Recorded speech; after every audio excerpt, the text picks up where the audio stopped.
Thank you, Gurumurthy ji. No, there are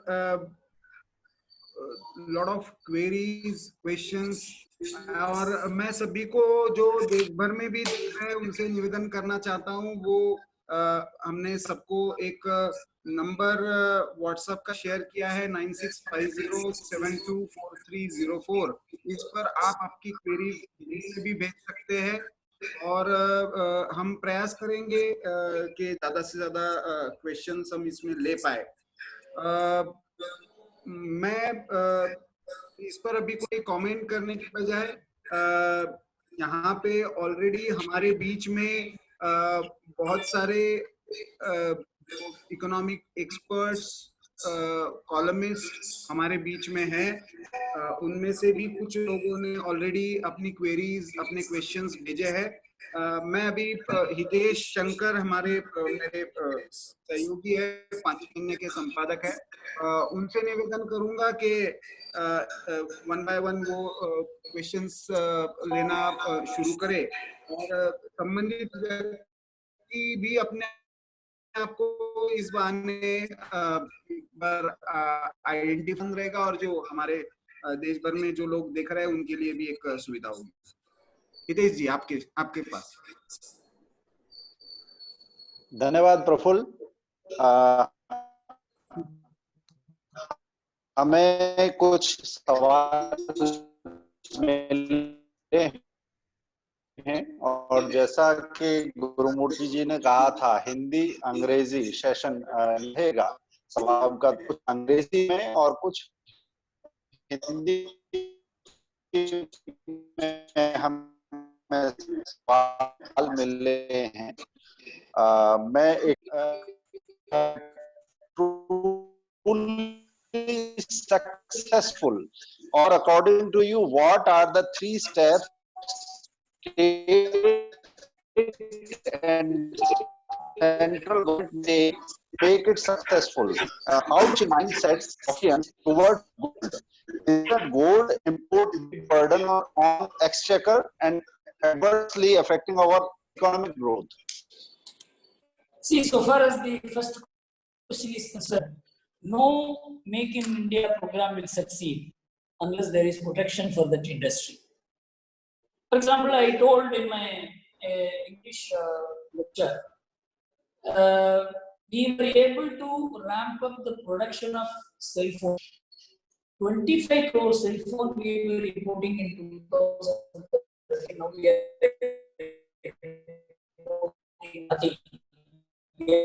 going to export because we increased the import duty on cell phones. We have become an auto. Eric Raymer theory comes that we have to protect our local industries and we cannot be upon local supply chain model which will favor only dictatorship. No democracy can succeed in local supply, in global supply chain model, because the way they extract the work from labor, the way they undersell the land, undersell the electricity, all this is not possible in an open country like India. So my feeling is that the government, and I have no issue at all because the government will have to,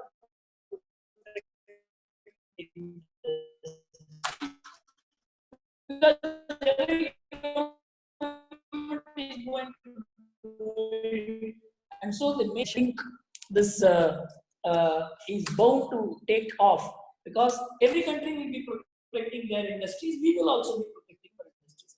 So far as gold is concerned, this has been the subject of my favorite study. You can never fight gold. Actually, you have to use gold to become a global gold power. They say in India there is something like 25 to 40,000 tons of gold.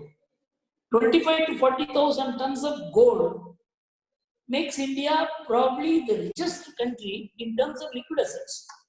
I don't think in any other country this kind of liquid asset will be with the people. They say 8,000 tons of gold is actually in gold form, that is gold coins or bars, which are not ornaments. So I have been campaigning from 1992 that the government should get this gold by way of voluntarily the people contributing, but that voluntary contribution won't take place.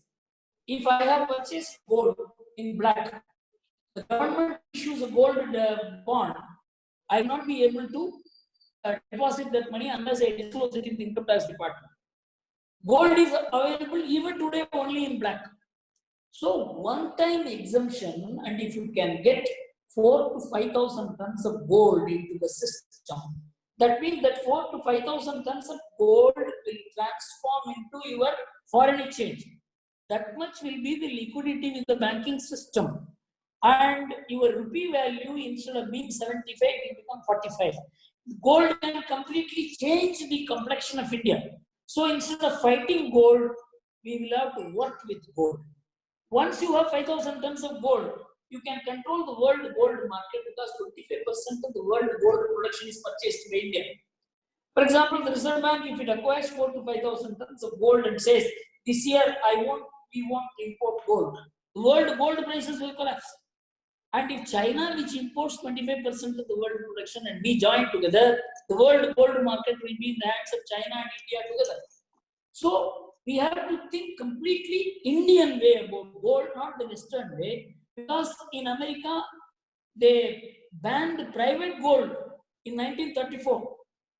In 1947, all Western countries banned private gold, made it a criminal offense to have gold. Is it possible in India? So I think we have to think completely differently on gold. This scheme is already with the government of India, but one-time tax immunity is necessary to bring out the gold. जी, अगला प्रश्न हिंदी में है और वो भी इस स्वर्ण से और निवेश से जुड़ा हुआ है। नितिन शर्मा हैं, इन्वेस्टमेंट बैंकर हैं, मॉर्गन चेज सिंगापुर से, और वो यूट्यूब पर ये देख रहे हैं कार्यक्रम। उनका प्रश्न आया है कि क्या भारत का परंपरागत बचत का जो स्वभाव है उसे इस समय में ताकत देगा? अर्थव्यवस्था के पुनर्निर्माण की जो बात है, हम ट्रेडिशनल सेविंग हमारा जो स्वभाव है वो उसे ताकत देगा क्या? और भविष्य में निवेश के तुलनात्मक तौर पर सुरक्षित विकल्प क्या हैं? खासतौर से 4 चीजें: स्वर्ण, संपत्ति, विदेशी मुद्रा या शेयर बाजार। ये विदेशी मुद्रा का जो है अभी एग्जिस्टिंग थियरीज मॉडल्स है, इसमें बहुत परिवर्तन आएगा।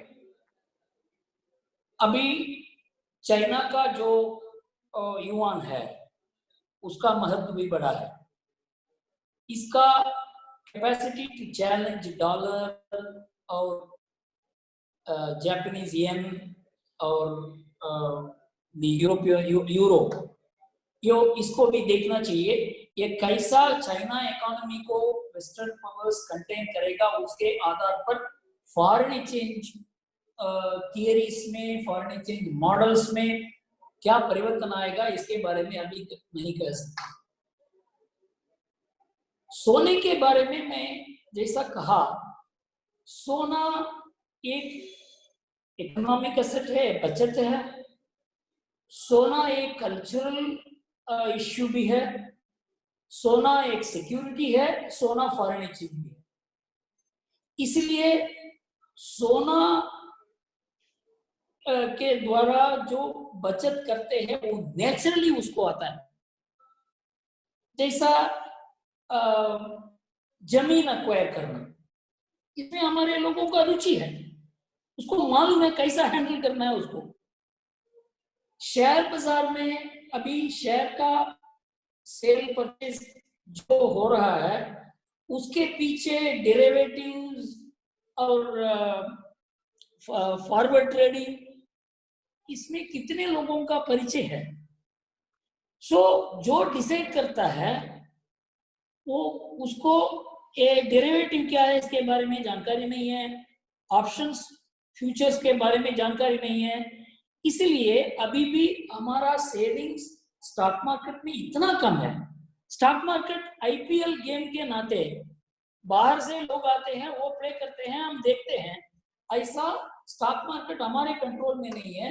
एफआई इन्वेस्टमेंट हमको चाहिए, इसलिए बहुत सारे स्टॉक मार्केट का महत्व बना है.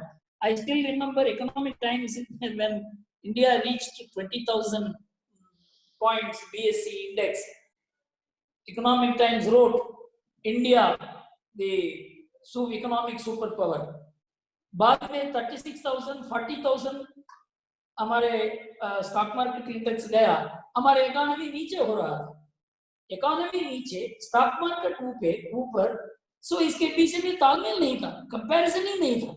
इसलिए स्टॉक मार्केट ग्लोबल लिक्विडिटी के आधार पर चलता है, ग्लोबल इंटरेस्ट रेट के आधार पर चलता है, अब ये आर्बिट्राज के आधार पर चलता है. ये इकोनॉमिक डेवलपमेंट का वो सिंबल नहीं है. हम इसको सिंबल मान के हमारा डिसीजंस को भी अल्टर कर रहे हैं, डिसीजंस को लेते हैं. इसलिए हमारा परंपरागत सेविंग्स मेंटालिटी जो है उसके अनुसार पॉलिसीज होना चाहिए. तो इसलिए गोल्ड को फाइट करना ये बचत ठीक नहीं है. ये as Maynard King said, it is a barbaric relic. ऐसा हम इसको डिस्कार्ड नहीं कर सकते. एक और प्रश्न हमारे पास है. Professor M.K. श्रीधर हैं, प्रोफेसर और डीन हैं management studies Bangalore university, and he is asking that assuming that the proposed Swadeshi model of development is going to be more bottom up, how can we address the issue of migrant labor by ensuring gainful employment at local level? And is it really possible, and who will bail the cat and how? And adding to it, he is asking, exploring the opportunity of attracting manufacturing in India due to negative attitude towards China, how can we do it without resorting to the policy of globalization? इसी globalisation के आधार पर China उभर के आया, उसका एक basis है जो I will say in English. Those who wanted to purchase cheap, they began sourcing it in China. Now that is not going to be there. For example, we lost our pharmaceutical industry to China because China was able to produce cheap. Now the entire world is thinking that they should have their own friendly sources of supply. They would not like to purchase simply because something is cheap. So this global supply chain model will collapse, and trade relationship will develop between friendly nations, between nations with which one has compatibility, and so that global supply chain model where you will be able to produce the cheapest will not be the way, and you will be protecting your economy, others will be protecting their economy, and so a different paradigm is going to emerge. This is not going to be based on low tariff affair. So I am not juxtaposing the past into the future. Future is going to be very different. And so far as what is the first question? First question. Yeah, let me check it with migrant labor. Migrant labor. You see, in migrant labor there are 2-3 varieties. As I said, the total migrant labor in India within the state and intra-state put together is some 30 crores. In that interstate migrant labor is about 3.3 crores. But from all the reports we see, the 3.3 crore people do not want to go back. Only maybe 15, 20, 30 lakh people may be going. Others want to be only in the place where they work. This is important. Because migrant labor is not one monolithic, one homogeneous group. Where employers are taking care of the migrant labor, where they have provided them some accommodation, some cooperage, some facility, I don't think migrant labor are moving. Where migrant laborers have not been provided any kind of facility, I think those migrant labor mostly are moving. This is a very big lesson to the manufacturers who are using migrant labor, that they have to keep them with them. Now they will not be available cheap. So this also will change. When I am engaging migrant labor, then I will have to provide facilities for them that I will integrate into my business plan. So far, it was available cheap on the road. This is not going to be available on the road. This is not just a factor of production. They are human beings. I have to take care of them. Then only I can get migrant labor. And I think already clusters like Tirupur, with which I am discussing, they are convincing the migrant labor not to go. They will provide them all facilities to stay there. I think that kind of interaction will also take place. Now we can add two more questions. One is from Mr. Surendra Singh Best, who is from Harit Bharat Abhiyan. He is asking, what is your remark on new type of currency war which is started due to quantitative easing? And the other question is from Mr. P.S. Srimali. He is asking, what should we do to boost our exports? Export strategy he is asking for. You see, so far as currency wars are concerned, the position of dollar has nothing to do with its strength. Dollar has become the international currency, and there are three stages in which you will look at dollar. 1971, when the gold backing to dollar was removed, dollar became just a paper. Everybody thought dollar will collapse. But what happened? 40% of the dollar, printed dollar, was circulating outside. So nobody, just like, if in the share market you go and sell your shares because some company is doing bad, then you will get nothing. So nobody sold the dollar. And then they brought in this petrodollar model by which they created demand for a dollar. So by that they got over the crisis. Next crisis came in 2008 when the dollar was under tremendous pressure because of the American economy got weakened. $9 trillion was the foreign exchange held by all the countries put together. They had put that money in American government securities, American municipal bonds, state government securities. Everybody thought the American economy was shaking, and do you know what is the amount of dollar securities now? $12 trillion. The more dollars the world holds, it is weakness for America, but it is also the strength of America. Because what will you do with the dollar? You have to pray for the welfare of the American economy. It cannot be challenged. You see, the most important point we should think about dollar is the Americans were so clever. They made the people sell goods to America and they supplied the dollars as income to other countries, which European Union was not able to do because European Union is running trade surplus. Only if you run trade deficit, your currency will go to others. China, yuan can never replace dollar because yuan is a trade surplus country. So that, in my view, there is no way you can replace the dollar unless the global monetary order collapses. It cannot be that one currency will replace another. There will be a currency war. It can happen for 2 days or 3 days. Somebody will make money out of it. But there cannot be a durable war with the dollar. This is my understanding of the dollar power for the last 40 years. About exports. Yeah. See, the export strategy he is asking. Export strategy will fall into two parts. I think we will have to go more into technology exports. And we are having such brilliant minds whom we have been using only for body shopping. And that kind of work in India, many people are building. And I know some companies, I don't want to mention their names, who are, for example, one software company in India, Zoho, it released the 4G chip. Everybody was surprised that India could make a chip. That means you have got the strength, you have got the capacity to do it, but you are not doing it because you are interested in day-to-day earnings. If we begin postponing our payout, dividend or whatever, in 2 years or 3 years, many Indian companies will be able to master technology. Nanotechnology is one such area. And so, India will be exporting technology.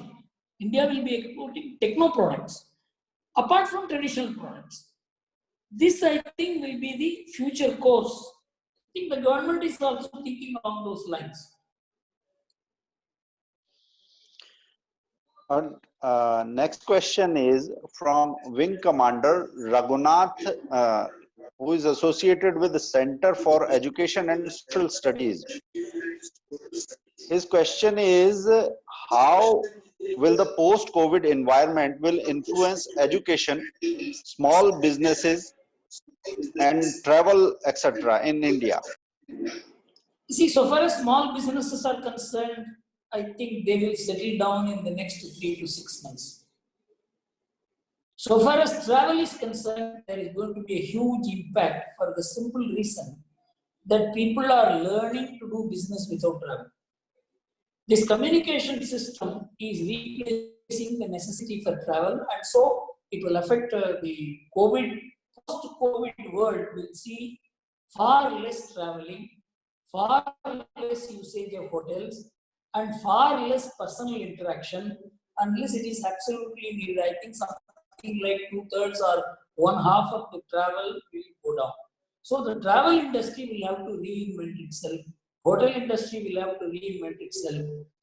So, for example, the entertainment industry will have to reinvent itself because the theaters may not be operating for the next 6 months, and so you may have to do digital releases. So these are the things to which adjustment will take place. The other thing that is pending in this question. Next question. Yeah. Small businesses. Actually, small businesses will be the quickest to recover in my view.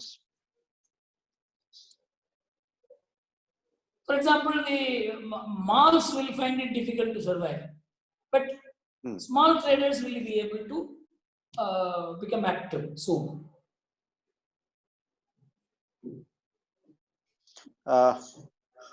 हमारे पास एक और सवाल है। राजीव उपाध्याय हैं, assistant professor हैं दिल्ली विश्वविद्यालय के college से, इकोनॉमिक्स के।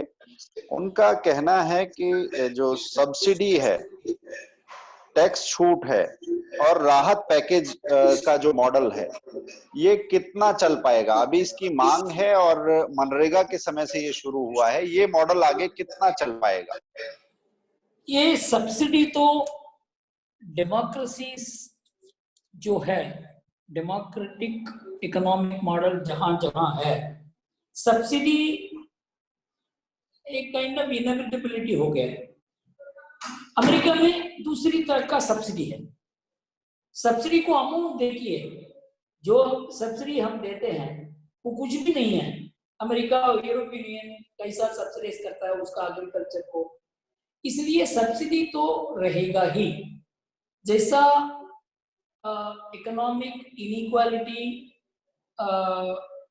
के बारे में हम कुछ गंभीर सोच करके इकोनॉमिक इनइक्वालिटी को रिड्यूस नहीं करते हैं, तो सब्सिडी तो रहेगा ही। सब्सिडी में कुछ प्रॉब्लम होगा, बट अभी तो डायरेक्ट बेनिफिट ट्रांसफर का जो व्यवस्था हुआ है, इसमें से सब्सिडी पे जो पैसा बनता है वो बंद हो गया। ऐसा तो efficient model of subsidy transfer, इसमें उसका प्रॉब्लम का हल होगा। सब्सिडी को तो हम डिस्कार्ड कर सकते हैं, ऐसा हम नहीं मानते। अब दो प्रश्न तमिलनाडु से हैं हमारे पास। Mister Krishnamurthy V, Chemi Options, Ranipet, Tamil Nadu, leather chemical industry से वो जुड़े हुए हैं, and he is asking, his first question is, Saudi Arabia has imposed painful austerity measures and tripled VAT. Can such actions be taken in India?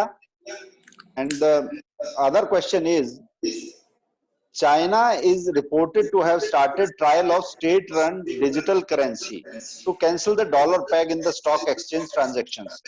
Will it have repercussions in world trade and economics? See, so far as the first question is concerned, there is no comparison between Saudi Arabia and India. Yeah. So what measures Saudi Arabia takes, we cannot think of. Another thing, their problems are very different. See, in a sense, there is no poverty at all in that country. They have made tons and tons of money that Aramco, which is their main oil company, they say its market capitalization will be $3 trillion or something like that. So Saudi Arabia is not an example for India. It is not an example for any country. Actually, even in the Gulf countries, it is no example for any country.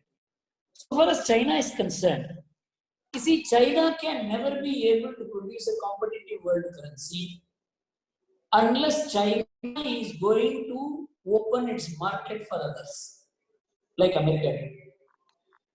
Simply by offering your currency, others are not going to be cooperative with the economy. This model of euro has failed. And even Japan, in spite of its very efficient economy, technology, it has not been able to take on the dollar because Japan is an export surplus country. So long as China is an export surplus country, its current account surplus is going to be there. It will never be able to rule the world. It can become people may invest in yuan, but nobody is going to deal through yuan. Our next question, in fact, we have many questions regarding MSME sector. So next question is from Bhushan Marde, General Secretary, Laghu Udyog Bharati, Maharashtra. What are your views on MSME credit period? It has gone beyond 100 days currently and exerting tremendous pressure on MSME. What do you propose to ease the pressure, and how long MSME should be taking loans for bridging the gap, although their money lies with debtors, You see, there are corporators or PSUs? There are three issues regarding MSMEs. One, their dues from public sector and corporates, big corporates. Second is, as a result of which they are not able to settle their debt in time. Third thing is, MSMEs between 2012 to 2015, many of them had got into NPA with no fault of theirs.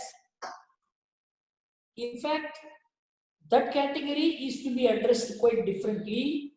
I have suggested a one-time restructure of their NPA without any provision by banks. This is the only way to revive the credit economy, which I don't think my idea, though nobody says this idea should not be considered, I don't think anybody has very seriously begun considering this.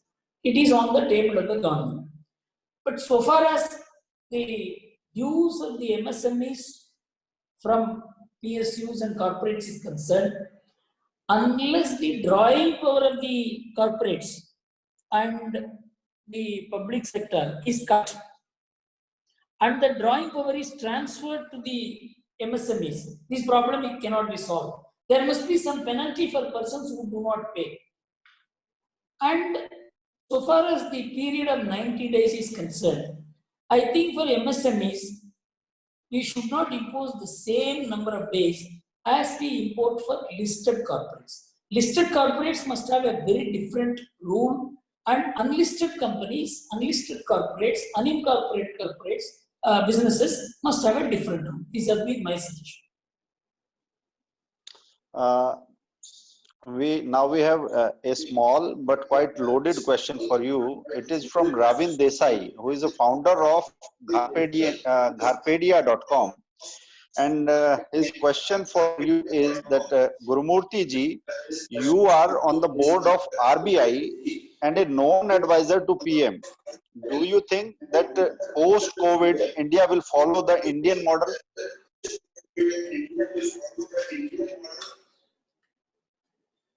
See, of course, I would say India is already following only the Indian model. So we must understand that what these financial newspapers and all these experts say is not the model of India. You must go to these 300 industrial clusters to see how the Indian model functions. I'll tell you how Tirupur model functions. In Tirupur, all the exporters have their Mercedes car, but they also have a scooter. They will use the scooter daily to go to the factory and use the Mercedes car only when the foreigner comes. You see, the Indian mind is very different. So you do not know, you read financial dailies and try to understand how India functions. It is not correct. India is functioning only on the Indian model. If India had not been functioning on the family-based model, we would have finished long ago. If we had been functioning on the individual model of what is known as the modern economy, we would have been finished long ago. If we had not had the community support, within the community, people circulate, trust their savings and help each other, we would not have produced the kind of development we see in Ludhiana or Batala or Rajkot or Jamnagar or Tirupur or Shivakashi. It is because of the community orientation. So this is the Indian model. So there is nothing like whether the Indian model is going to come, whether the government, RBI, financial system, economies are going to recognize this model or not is the issue. So that is the first point. So far as the second point is concerned, that I am a director of RBI, it is nothing according to me. That I am in the RBI doesn't mean the RBI is going to listen to me. There are so many directors. There is the RBI governor. There are deputy governors. They make the decision. We just go and sit there, they give the decision, we come out. It is not that your ideas are heard. So that is the RBI directorship. So far as my being the advisor to the Prime Minister is concerned, this rumor that I am advisor to many persons has been going on for a long time.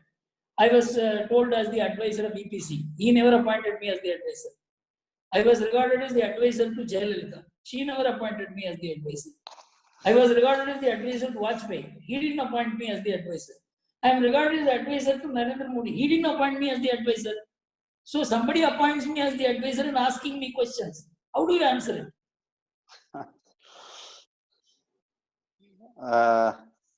Now we have a question for small and medium retailers, and question is from Mr. Professor Lalan Prasad, and he is asking, millions of small and medium retailers and manufacturers in lower middle income group are facing the heat of lockdown. They have nowhere to go, their families are suffering, no relief package is yet announced for them. How would they sustain? Will you kindly throw some light on the steps government is emphasizing to take for them? You see, actually, I see a short-term difficulty for them.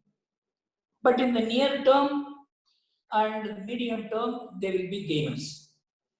Because the modern retail is not going to succeed.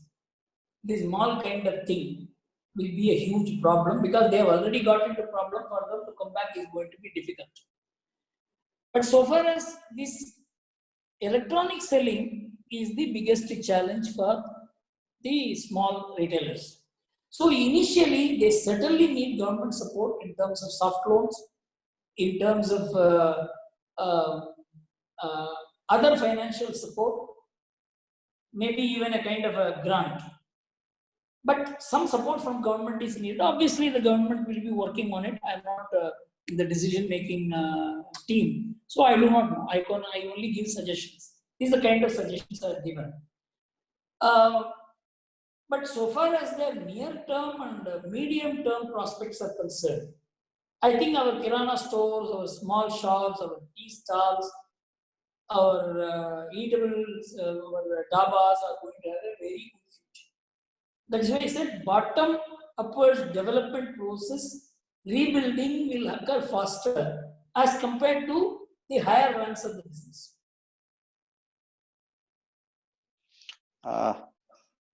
Now we have comment from Dr. V.N. Alok. He is from Indian Institute of Public Administration. He said that he really enjoyed listening to you, and his suggestion rather than question is, it is about role of communities and local government, including panchayat, need to be identified in disaster management, etc. I think we already put a light on this, that we are different kind of society. If we ask for another question, it is from Mr. Narendra Sharma. He is an electronics engineer from Proactive Technologies, Raipur, Chhattisgarh. He is running a small MSME unit, which around 10 people, having turnover of 8 crore approximately. He's saying that I am viewing your webinar on YouTube. We have stressed cash flow. Despite of that, we are paying our employees I wish to ask Sri Gurumurthy ji how the labor laws and EPF rules which harassed us and waste our effort and time money. If government simplifies labor laws, EPF rules, it helps lot of small units like us. I cannot agree more because these EPF and the ESI laws are useful, but they are more misused than used. I think there is a case for MSMEs to be relieved from this, at least for 3 years. Afterwards, we have to reconsider how the laws will work. For example, ESI law is more a law for getting leave than a law for getting treatment. So this has been going on, and everybody is a party to it.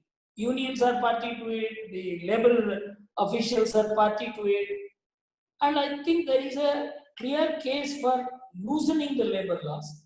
And I think the easiest way is to do is what UP has done, or Madhya Pradesh has done, or Gujarat has done, to suspend the law for the next 2 years. Afterwards, let us see how to do with the law. Next question is in the queue is from Gautam Pal. He's from Ahmedabad, and his question is, do you think that the current government is doing enough to shift India from a one-size-fits-all, you can say Samajwadi model, which we are following for last 20 years, to a more Swadeshi approach? Also, why hasn't the government not been able to kickstart the economy since last so many years? See, it's a very big question. The second question, the economy, kickstarting the economy means our following a certain approach to our bankings. And we followed a wrong approach to our banking regulations. And I don't want, because I will be going deeper into the issues which I don't want. I have complete disagreement with the way the prudential regulations have been administered in the country from 2015. That is the reason why the economy did not take off like it should have taken off. And that is the reason why from 2018 the economy has been falling, because our prudential norms were not suited for India. जी, कुछ connection की दिक्कत थी, मैं log out हो गया था, दोबारा मैं जुड़ा हूं। गौतम पाल का मैं जवाब नहीं सुन पाया, हमने जवाब दिया क्या उनका? या हमने भी ओके। एक और क्वेश्चन है, Nilesh Sathe, retired member IRDAI, उनका पूछना है कि ग्रामीण अर्थव्यवस्था उसका विकास कैसे होगा, how will rural economy will evolve. और एक और इससे जुड़ा हुआ सवाल कह सकते हैं इसके दूसरे पार्ट में, संतोष लालवानी एंटरप्रेन्योर हैं, सोसाइटी एंटरप्रेन्योर सोसाइटी पुणे से, how to better the conditions of migrant labour, labour migrant labour का रूरल इकोनॉमी का क्या कहीं जुड़ाव है, और ये दोनों प्रश्नों का उत्तर लोग चाहते हैं। See, the rural economy in India and the urban economy link will have to be more properly defined. There is a linkage. It is necessary that we keep the rural economy independent of the urban economy, and I am not a believer that urbanization means development. In fact, urbanization means a huge destruction of the environment, and it imposes very heavy costs. It imposes environmental costs, it imposes cultural costs, it imposes law and order costs. If you look at the crime rates in India, it is the urban slums which have very high crime rate. Rural areas have lower crime rate. And if you look at even the spread of COVID, it is the rural areas which have escaped this coronavirus. So I am happy that much of India is rural.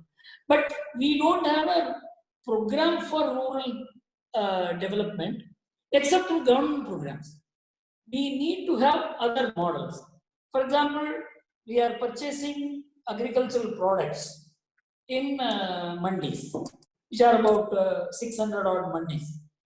if we can extend it to buying from hearts, which are 40,000, that means the FCI and the government agencies should recognize, this was suggested by the Rajya Sabha committee once, that we should extend the government buying to those places so that the middlemen do not grab the money.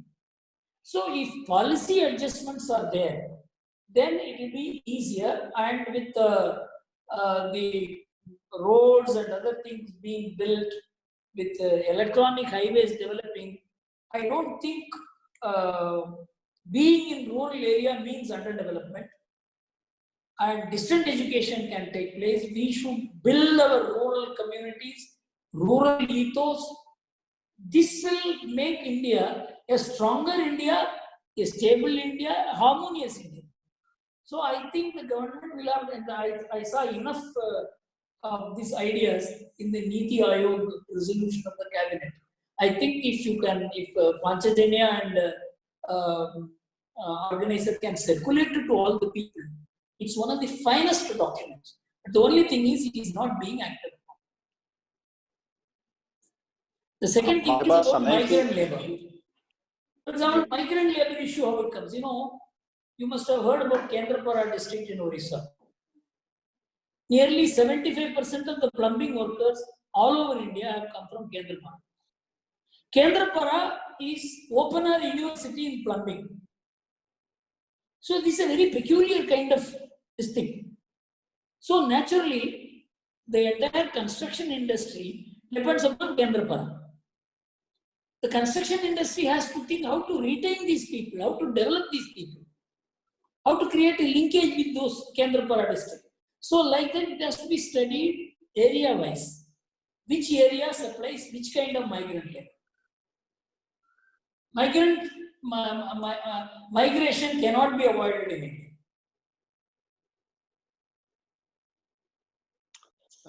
हमारे पास समय कम है और प्रश्न इतने लगातार आ रहे हैं गुरुमूर्ति जी को सुनने के बाद। हम 2 क्वेश्चंस अभी लेते हैं, उसके बाद समय बचा तो कुछ और क्वेश्चंस लेंगे। एक सवाल उमेश्वर कुमार जी का है, वरिष्ठ आर्थिक पत्रकार हैं, और आपको आवाज आ रही है जी? हाँ जी, उमेश्वर जी आर्थिक मामलों के जानकार हैं, वरिष्ठ आर्थिक पत्रकार हैं। उनका एक सवाल है कि ये कितना महत्वपूर्ण है कि असंगठित क्षेत्र यानी अनऑर्गेनाइज्ड सेक्टर, उसको देखा नहीं जा रहा। Why it not be considered as national sector? इसे राष्ट्रीय क्षेत्र के तौर पर असंगठित क्षेत्र को देखने का विचार कब शुरू होगा? इसे क्यों नहीं देखा जाता? ये असंगठित जो बोलते हैं वो लेबल है, असंगठित जो है उसका रिकॉर्ड नहीं है, सिस्टम से उसका रिश्ता नहीं है। ऐसा तो एक सिचुएशन था। अभी मुद्रा आने के बाद असंगठित क्षेत्र का मीनिंग ही चेंज हो गया। मुद्रा से 13 करोड़ लोग गया है, ऐसा संगठित हो गया। सो असंगठित क्षेत्र का मीनिंग जो है अनऑर्गेनाइज्ड सेक्टर, वही रॉन्ग। इसलिए इकोनॉमिस्ट मैगजीन में 2013 में एक आर्टिकल आया, जो असंगठित क्षेत्र है उसको ऑर्गेनाइज्ड फाइनेंसिंग देने में वो भी संगठित होता है, वो भी हुआ, वही हुआ इंडिया में। इसलिए असंगठित क्षेत्र को ऑर्गेनाइज्ड फाइनेंस देना, ये यही गवर्नमेंट शुरू किया है। इसमें से बहुत परिवर्तन भी आया है। अभी जो डिफिकल्टीज हमने पास किया 3-4-5 साल में, मुद्रा नहीं होता है तो हम इतना आसान से इसको पास नहीं कर सकते। इसलिए ऑर्गेनाइज्ड फाइनेंस देने में असंगठित क्षेत्र का जो प्रॉब्लम है वो बहुत प्रॉब्लम्स हल होगा। अगला सवाल कहें, टिप्पणी कहें या उसे पीड़ा कहें, इससे पता चलता है कि लोगों की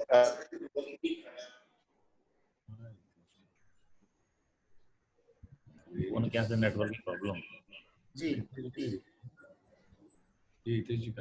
तेज जी के यहाँ शायद कुछ नेटवर्क की दिक्कत है। वो आगे अपने साथ फिर से जुड़े। Back, please back.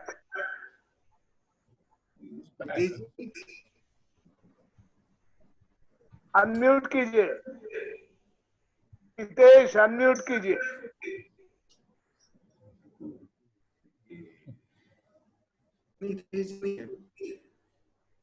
है हितेश जी, अनम्यूट नहीं कर रहे। हेलो जी जी जी, आवाज आ रही है मेरी? जी जी,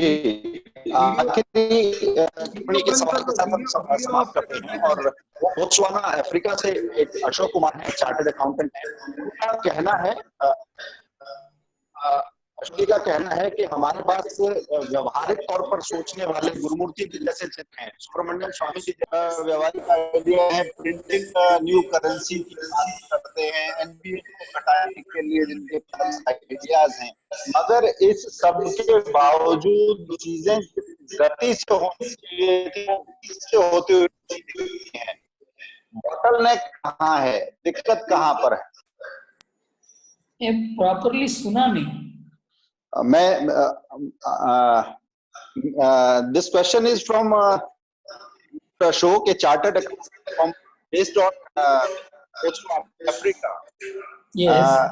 He is saying that when we have such true Indian thinkers with so much experience like Gurumurti ji or Subramanyam Swami ji, and such practical ideas like printing currency, creating development bank, relaxing NPA, then why are not we able to apply it practically on the ground as policy?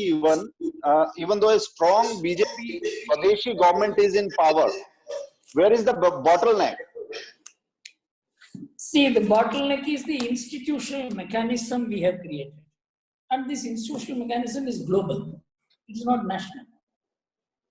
See, that is why we have to work for a change at the global level. We have allowed the world to influence us too much.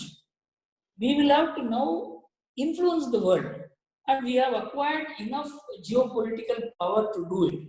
And I think in the direction we are already moving. But a U-turn doesn't occur in one day.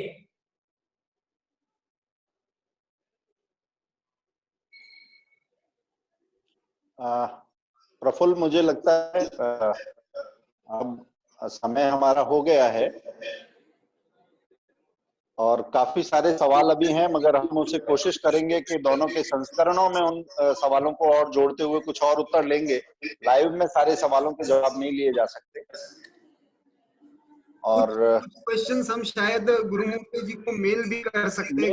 Mail भी कर सकते हैं, बहुत सारे सवाल मैं respond करूंगा जी। इसके साथ ही आज जो हमारे दर्जन जो प्लेटफॉर्म्स हैं, वेब पोर्टल्स हैं देश भर में, सभी जगहों पर ये देखा गया है और जैसा रिस्पांस हमें मिला है, सब जुड़ने वालों का हम आभार करते हैं। और ऐसी बौद्धिक चर्चाओं के लिए आगे भी पांचजन्य ऑर्गेनाइजर ऐसे मौके आपको देते रहें, ये हमारा प्रयास रहेगा। गुरुमूर्ति जी जैसे चिंतक हमें उनका बहुमूल्य समय मिला है, हम उनका आभार प्रकट करते हैं। और न्यूज रूम में से भी जो अभी अपना जो छोटा एक ग्रुप हमने बनाया था, उसमें से भी काफी अच्छे सवाल आए हैं।